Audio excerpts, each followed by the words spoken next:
What's up guys, Matt McAdam here, your truck editor at Driving Line. Another episode of Chasing Dust for you today. I am in Riverside, California, and we got an awesome episode for you guys. We're here at Icon Vehicle Dynamics. You guys know who they are. They're a shock company, they're a suspension company.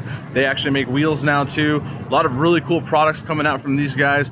I really wanted to see the behind the scenes of what they do here at their manufacturing plant out here in Riverside. So we're out here today. They've agreed to give us a tour. I'm super stoked to check it out. So let's get in there and see what they got going on. What's going on, Dylan? What's going on, Matt? Hey, how are you? I'm doing great. Thanks for having me come down today. For sure. Come on in. Let's take a look around. Conference room here. Have the presentation board we can do some stuff on, touchscreen and whatnot. Nice. We do a lot of engineering reviews and stuff in there. Yeah, where all the big decisions are made. Sales department. Hey, everybody. How's it going? Howdy. Our marketing team. What's up, dudes? How's it going, guys? You guys are the ones responsible for all the cool posts and content, huh? Right? We try, man. Yeah, you guys do a great job. Room, but we try to do our best. This place is huge. Yeah, we about a year and a half ago we almost doubled the square footage. Oh wow. Yeah. Same building? You guys just took Yeah, over? so we on the property there was an extra acre and a half. Yeah. That we when we were small, we just leased it out to like semi-truck parking. Right. So we kicked those guys out and just built another building Siamese to this one. Oh, that's even better. It's easy. So where the old roll-up doors were Yeah.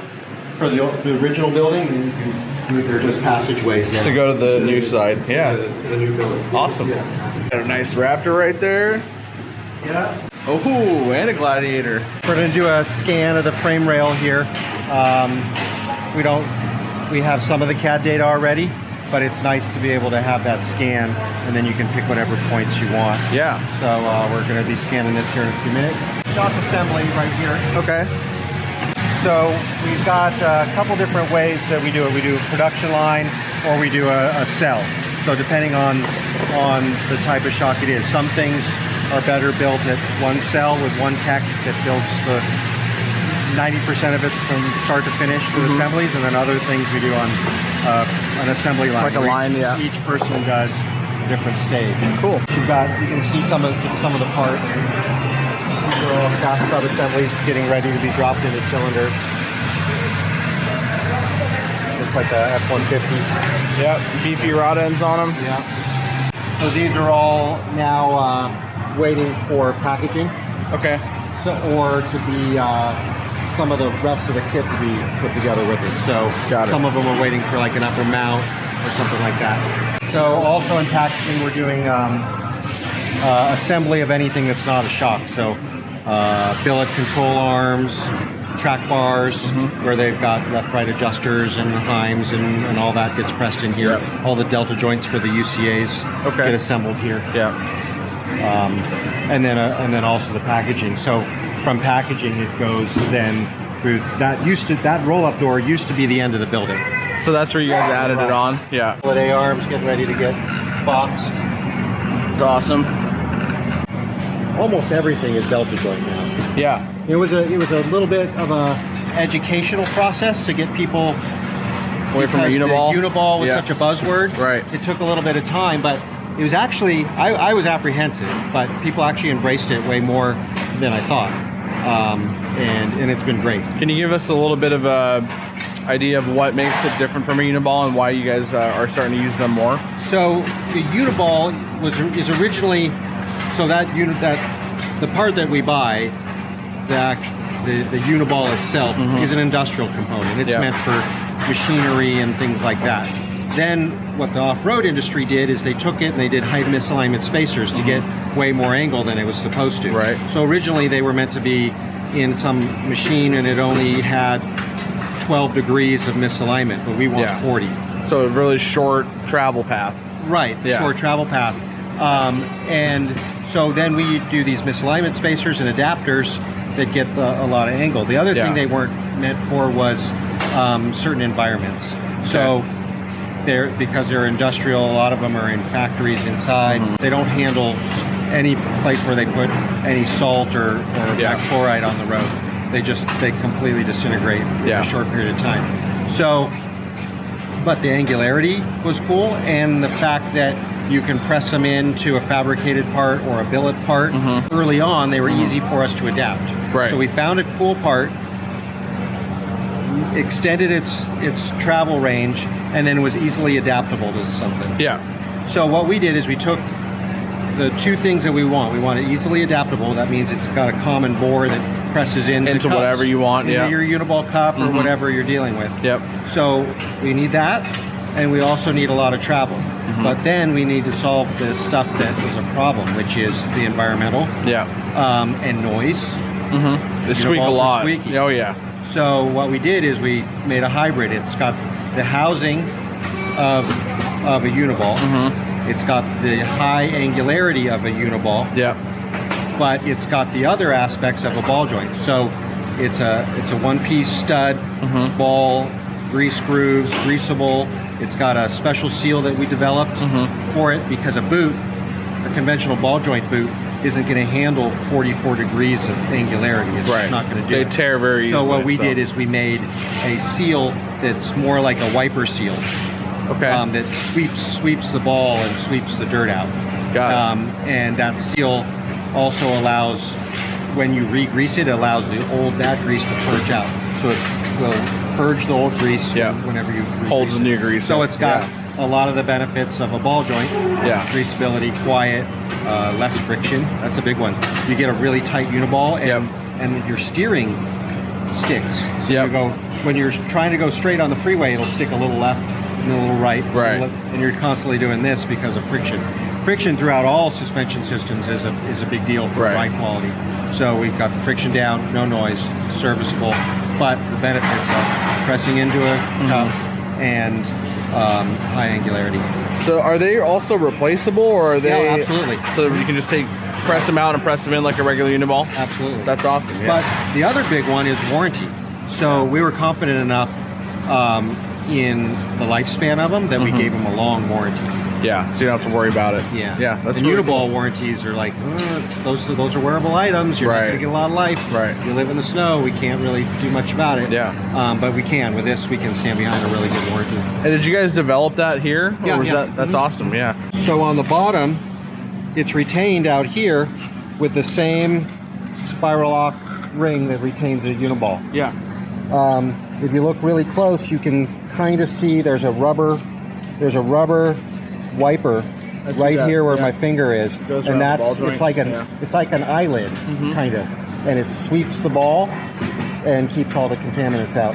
And then you can see the grease grooves, and then on the top side there's a low profile grease fitting, and then when you do the installation there's a cover cap. The cover cap on here just seals it off and makes it look better and finishes it off nicely. That's really cool. So you just pop that off, grease it, purge the old grease out of this seal right here. So that's good to go. When we have, half a dozen different different delta joints, the outer housing and all of this is the same on all of them. The only difference is what stem they're for. Yeah. Whether it's for a Toyota or a Ford and what a Chevy, whatever that taper may be. Us off-roaders, we're pretty I guess stubborn when it comes to a part that we've used for a long time, and it's just really hard for us to accept the fact that there may be a better way to do things. But oftentimes the case is that there is a better way to do it. You just gotta explore it. There's always a better way. It's evolution. So we gotta stay with it, and we've got a bunch of other little irons in the fire for trying to keep up with times and make some progress in technology. Stay on top of things. One of the things that's always, and just for your, I don't know if you knew this, but the first suspension system I ever put on a truck was an Icon stage, I think it was a stage 2 coilover kit on my second gen Tacoma. One of the first trucks I ever built. And I just love the fact that you can get all the components necessary to build your suspension from one company versus having to go to different shock companies, find the coilover you might need, the upper arm you're going to need, the leaf pack you're going to need. So it's just, that's what sets you guys apart from everybody else. That's what we call it holistic engineering. So if there's a problem or a limitation to extract more performance, then we have to address it. So if that means that we now need to make an A-arm where we didn't before, or we need to make a bracket or whatever it is, we can do all those parts. We're not You're solving for each one of these problems. And you know what's really nice for the end user is if you've got 4 different manufacturers on your vehicle and you have a problem, well, who's going to deal with it? Who's going to tell and you every what to company do? is to say, well, it's not my part. Right.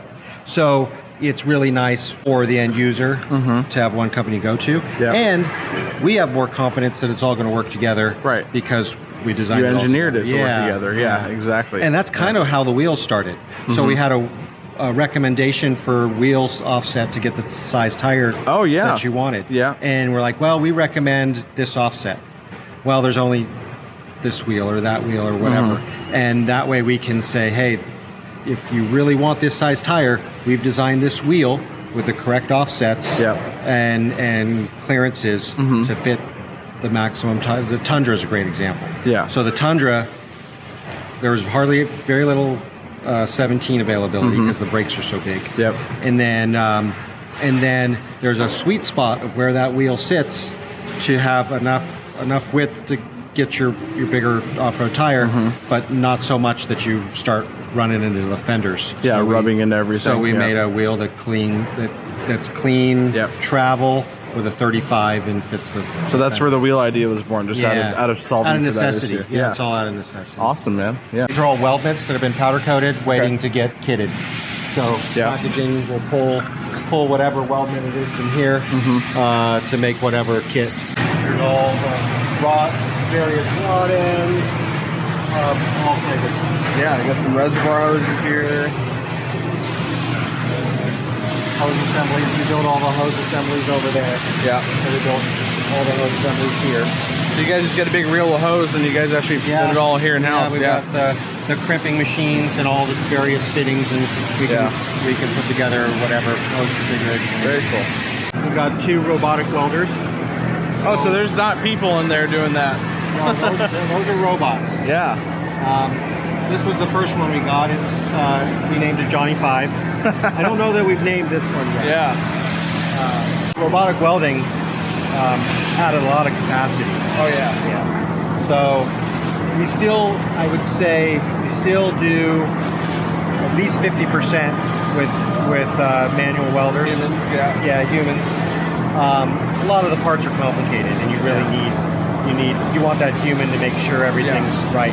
And their weld quality is great. The robot is programmable to be almost pretty much as good as a human. Yeah.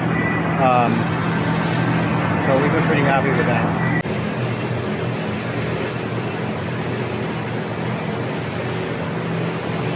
That's fascinating, but at the same time a little bit creepy. Right? Yeah, the welding robots, that's not really that new. I mean, No, I know. they've been doing that for a long time. I don't think I've ever been up next to one up close, so it's really This one interesting. doing trap bars. Yeah. So the way both these work is that we'll walk around to the back of the machine. Okay. So there's a wall right here in the middle of the machine that flips 180 degrees. Oh, so okay. you operate it from the back. I see. Yeah.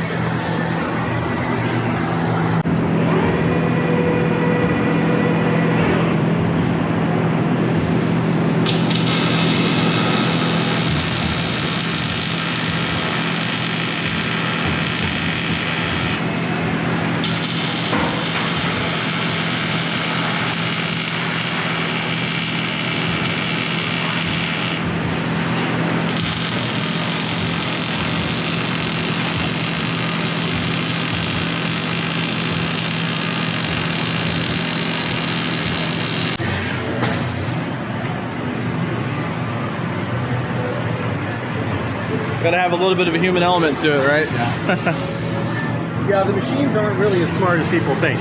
They only do what you tell them to do. So Yeah, you they're gotta only have smart. You gotta have smart people telling them what to do. Right, exactly.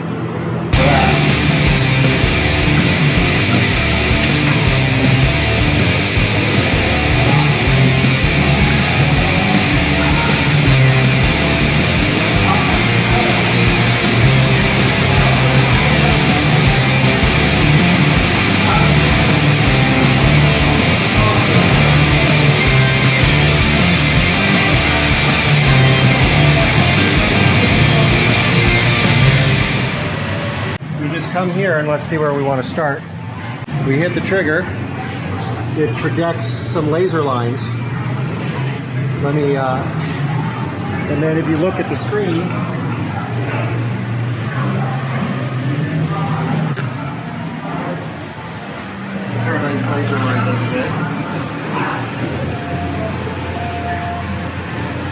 that is unreal, man. isn't it?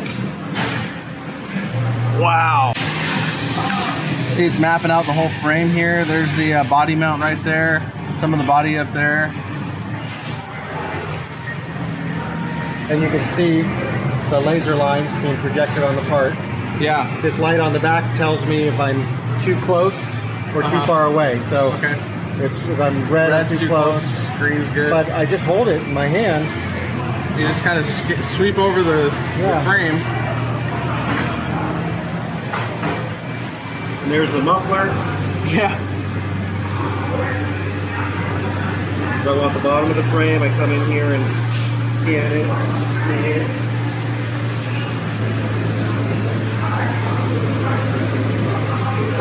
So about how wide of an area can you scan? Do you just do the whole car or? 14 feet.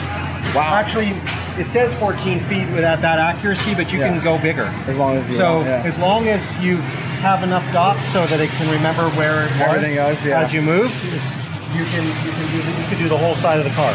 That's incredible. Yeah. I mean, the amount of time that it used to take to do something like this back in the day. And then I can go in here and zoom in and move it around. You have and a 3D model. Basically. Yeah, and then a 3D model. You know, and that was what, 1 minute. Yeah. Now, like a 3 foot. now when I complete this scan later today, I'll go over here and I'll get a more complete scan and I'll focus in on some of the holes and the more you wave it over the surface, the more information it gets. It increases the accuracy. It's always adjusting the cloud of data to be more and more accurate. So if it sees the same thing 10 times, it'll keep on making it better and better. Yeah. As you wave it back and forth. Reaffirms that it was right and all that. Yeah. So you guys will take a frame scan like this and then design your products onto it? Yeah. Are you able to also like articulate the suspension in 3D as well? And yeah, so that's what we would do with our parts. Yeah. So once we put our parts in there, then we run them through the range of travel and everything. And see where you could even see maybe your tires rubbing or something. Yeah, even in 3D before you actually put it on the car. Yeah. Everything obviously gets validated in real life, in the real world. Right. And that's a pretty fun part of the job as well. Yeah, yeah. We can make a part more accurately. So we used to make a prototype part, put it on the vehicle and say, well, let's move this hole over a quarter of an inch here and up a little bit, change angle. And it was an iterative process. And now we can nail it first time out. So I've seen this machine before, but a lot of you guys probably haven't. This is what's called a shock dyno, is that right? Yeah. Yeah.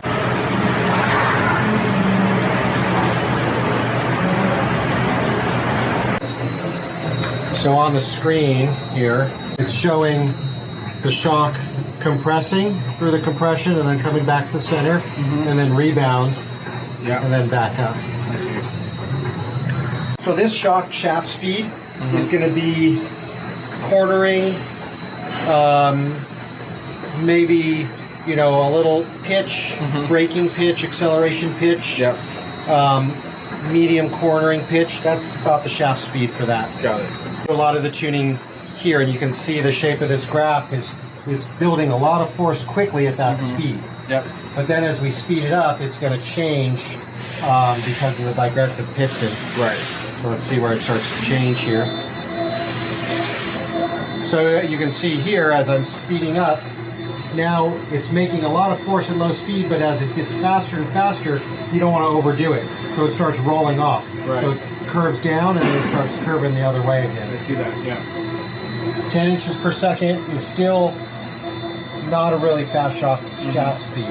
Going over the railroad tracks is going to be about 50. I'll show you what that looks like. So railroad tracks is going to be something like this.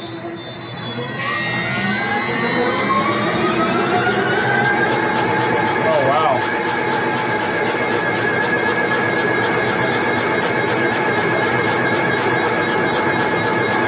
And then we can go a little faster.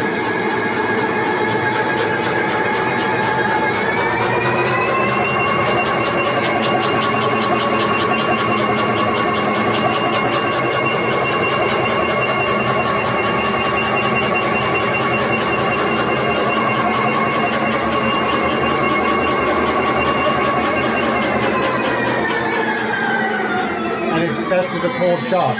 Now put your hand on that. Oh yeah. Yeah, that's too hot to hold your hand on it now. Right. You can. It's about a two second touch, and that's it. That's the amount of energy that I can pound into the shock. Right. For durability testing, and so it more than equates to off-road. Oh yeah. Where the anomalies that you have to then correlate to real world are the super sharp spikes, which are big bumps, which are short and instantaneous, so they don't really put as much heat in, but it can harm some internals. So like clipping a curb at 40 miles an hour. Right. You know, at that point, you're probably breaking stuff. Some internals. And then we can watch the screen as we start adjusting up the compression. So this is our compression curve, and we want it nice and soft. It's on the softest setting. And then as we start turning the knob up, each click of the knob is another higher setting. It gets a little steeper. Yeah. So you can see our range of adjustment. So on the softest setting at this speed, 25 inches a second, we're doing 200 pounds of force, but we can go up to 450. So we've got a really dynamic range as a percentage of the base. So some external adjusters, you've got, a 15-20% range. So it's really just kind of fine tuning. It's not gonna change the reaction in a major way. You may not feel it. We calibrate everything so that you can really get something useful out of it. Right. If you've got more weight in the back, or you're just driving more aggressively. So that's the main thing. It's more, we use it mostly for just the level of aggression that you're driving. Yeah, that makes sense. And everyone's got a different driving style, so that valve can definitely help you fine tune whatever fits best for what kind of driving you do. Yeah. And then we've got different internals depending on whether it's IFS. It's calibrated a certain way, and then it's calibrated differently if it's a 1-inch shaft on a 3.0. Yeah. So all those different situations have a different internal calibration for the CDC itself. Yeah. So it's not like a one-size-fits-all valve. So it's appropriate for the application. Very cool. Yeah.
So it's nice and cool in here in your meeting room. Yeah, much nicer. Yeah. You guys do a lot of testing on your vehicles before you guys actually release a product. So can you give me a little insight as to like what you guys do and what you're looking for, and if there's any changes you guys have to make, just go through that process real quick for me? Sure. So twofold with the testing is durability. That's a big concern, and then also performance. So when we're going out, we're doing durability on the components and tune revisions on the suspension to get everything working well. So you guys actually making changes on the fly out there too? Sometimes, we'll do that on the bypasses and the compression adjustable shocks. What we'll do is we'll bump up some of those settings, and if we get too far towards the stiff or the soft end of the range, then we'll come back retune the internals and go back out with a different base, and then we can reset all the external adjusters and stuff like that. Nice. The other thing is the durability. So the durability is a big one because we always talk to people when we're talking to enthusiasts. We ask, well, what percentage off-road do you think you do? Is this primarily an off-road vehicle or primarily a daily driver? And they say, most people say both. And when you ask them what percentage is off-road, they'll say, oh, like 10 or 15%. Yeah. I don't think most people realize how many miles that really is. So if you've got 20,000 miles on your vehicle and you said 10% off-road, that's a lot. That's 2,000 miles, yeah. I don't think most people put 2,000 miles on their vehicle off-road, hard off-road, as long as they have them. So, our 1,000 miles that we do over the course of a couple weeks is probably around 5 years for our average customer of off-road miles. Are there any other race applications you guys are dabbling in, or? Yeah, next weekend, 2 weekends from now, I'm flying out to Crandon. Okay. We support Jeremy McGrath and Brock Hager. Yeah. I was out 2 days ago testing with Jeremy. Awesome. Getting them set up for some changes in the short course stuff. Is that like Pro 2, Pro 4? Pro 2, Pro Light. Okay. Yep. Yeah. Those are some fast trucks. Yeah. So we were out Monday testing the Pro 2.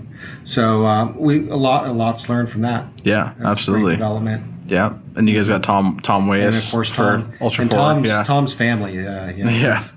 He does all kinds of stuff. He goes to events with us, and he'll be down here next week to hang out for a little bit. That's very cool. Tom was like one of my original Ultra 4 heroes when I was a kid, watching him racing back in the day, and still now he just seems to just not care and just get ahead of everybody. And just going wheeling with him is a great time. We did last year. He and I did Rubicon, and I swear he knows where every single rock on that whole trail is. Well, on this particular rock that used to be up there, but it rolled down 2 years ago. He knows the history behind each one of them. You want to go here, and then I'm like, okay, great.